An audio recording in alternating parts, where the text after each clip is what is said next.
tonight after more than 2 weeks in a hospital in a foreign country. A Bay Area couple is finally back home. We've been closely following the plight of Dodge and Jill Melkonian. Dodge fell down on the first night of their Royal Caribbean cruise and broke his hip. The couple says the cruise line left them in a non-English speaking hospital. We took action along with a travel agent and a U.S. senator. Now the Melkonians are back in the U.S. and they spoke exclusively to our Serena Fazan. How do you feel? I feel fine. It's so good to be home. I'm sure. Oh, it's good to be back in the U.S. It took more than 24 hours and several plane changes before Jill and Dodge Melkonian could finally rest easy. A very long day. After getting in around 1 this morning, Dodge immediately went to a local hospital for doctors to check out his broken hip.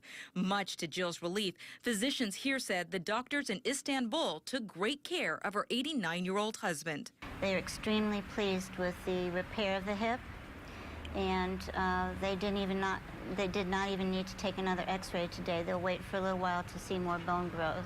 Doctors told us we couldn't visit with Dodge until he gets stronger. We met Jill at the couple's church, North Bay Community, where she says there is still a long road ahead.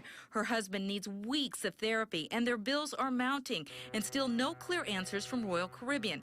She says it's thanks to the hard work of people here they are back home. There are many levels to this, Serena, and I'm not quite sure who did what. Her travel agency, headed by Tammy Levent, reached out to an English-speaking tour guide who got them to a hospital in Istanbul. And then Action News brought their plight to the attention of U.S. Senator Bill Nelson, who worked closely with the U.S. Embassy.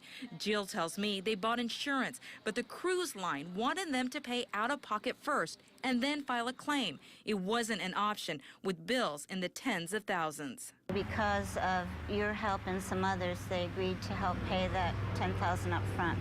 And then there was an additional amount of money to get us home. But the hospital bill and all of that is still not decided. So there's a lot of confusion. She says they are still working with the cruise line to get this resolved. She'll also speak to local lawmakers so no one goes through what they did. I just hope that they change some of the policies. Jill feels the cruise line needs to take responsibility. And despite everything they went through, they feel fortunate, back home and ready to help others. And everybody says you have bad luck, and I said, no, we've got good luck. She's quite a trooper. We reached out to Royal Caribbean again today. They say their focus remains on the Melkonians, and the cruise line will continue to work closely with them. The Melkonians certainly hope so.